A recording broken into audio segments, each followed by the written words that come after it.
Hello everyone, welcome back. For those of you who are new, my name's LeBron and welcome to the show. And today we're gonna go over my spoiler review of Godzilla vs. King Kong. Now again, we're gonna be talking spoilers, so jumping right into it, I have to be honest. I had to watch this movie 3 times. And it's not because the movie's deep or overcomplicated, but because the first 2 times I watched this film, I kind of fell asleep. But don't get me wrong, it's super entertaining and fun to watch these 2 monsters fight each other. But for anyone who's seen these movies before, definitely understand that the human aspect of these films can sometimes drag, and this film is no different. Which I feel like at this point is common knowledge. When you go see a giant monster movie, you're not there for the people. But honestly, you guys, with this movie, it's just too much. When it comes to Godzilla vs. King Kong, there is simply too much people stuff happening. I mean, seriously, the movie's called Godzilla vs. Kong, but with a nearly 2-hour runtime, we only get about 15 minutes of Godzilla vs. Kong. And it's not even 15 minutes straight. Every single time you think you're gonna see a good fight happen, it keeps cutting back to the people doing people stuff. And speaking of the fights, I feel like I need to bring this up. The fights in this movie are kinda one-sided. Now, to be upfront and honest with you guys, when hearing the announcement of this film, I was definitely Team Kong.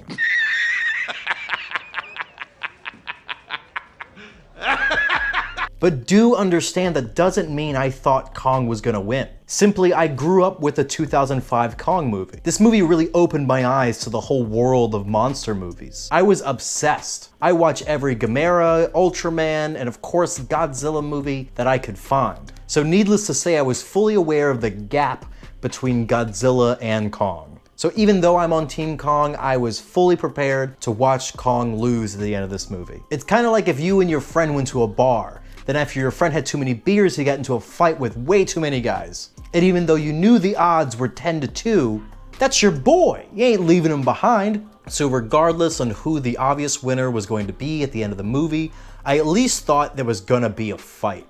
Now sure, don't get me wrong, Kong gets a few good hits in there, but this movie is mainly Godzilla beating up a monkey. Seriously, every fight in this movie ends with Kong almost dying, and then some outer force having to come in and help him. It definitely makes Kong feel less like a threat, and more like someone who's just trying to survive. Honestly, I thought this movie was gonna be more of Kong fighting all the little minion people, or the monsters that bowed to Godzilla in the last film, and then at the end of the film having to come and fight Godzilla. But no, Godzilla beat them all off screen in a sort of tournament bracket or something. So instead, in this film, we follow 2 groups, or 2 teams, I would say. First, you got Team Kong. Kong bows to no one. Whoa. And with Team Kong, you got Tarzan and you got the hot chick from Iron Man 3. And when this rich guy comes along and offers them the needed equipment, the group tries moving Kong from Skull Island to the center of the Earth, where they believe his kind is from. And no, not this center of the Earth. This center of the Earth.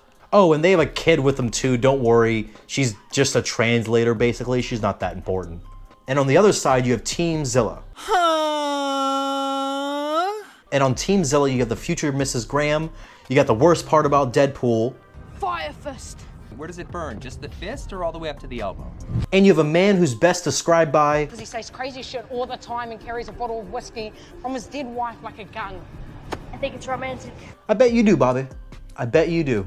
And they're trying to get to the bottom of what's going on with this big corporation owned by the rich guy mentioned earlier.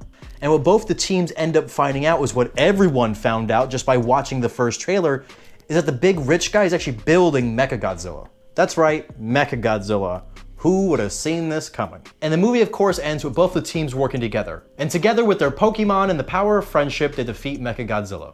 But just before Godzilla swims away with his win, he looks back at Kong and they both give this respect of strength, muscle man look. Respectable muscles!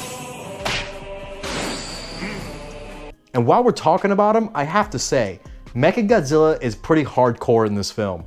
I mean, strength-wise, he's easily the strongest kaiju we've seen so far. And yes, I said kaiju, because unlike other films where he's remote-controlled or piloted, in this movie, he's fully sentient. Why, you might ask? I have no idea. You know, it's because they got the rock. It's from the ground, but not just normal ground, from like deep in the ground, like super deep in the ground.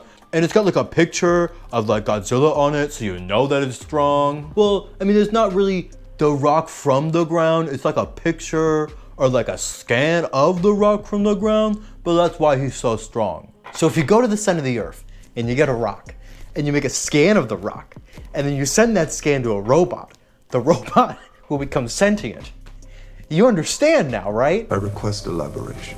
But despite his OP power level, I'm not really sure if I care for his design. I mean, I don't hate it. I get having the chunky look like in the old movies would look kind of silly nowadays. But I don't know, he looks a little too skinny. Kind of like a Gundam without his armor plates on. I don't know, what I'm trying to say is I don't think it looks bad, but it could have been done better. Which honestly is my opinion on this entire film. I don't think it's bad, but it could have been done better. Now don't get me wrong, there's things that I like about the movie, like it looks good. Like that one scene where you see that chicken bat thing up close. That looks good. I like the way that looks. I like that boulder. That is a nice boulder. I mean, some of the shots weren't framed all that well, but I get it, dead horse and everything. There he is, beating that dead horse. Get him!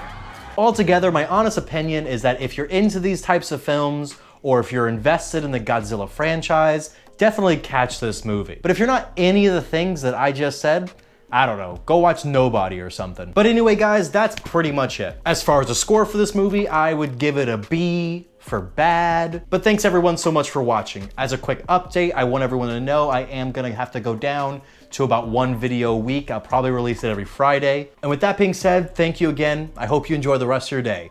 Bye.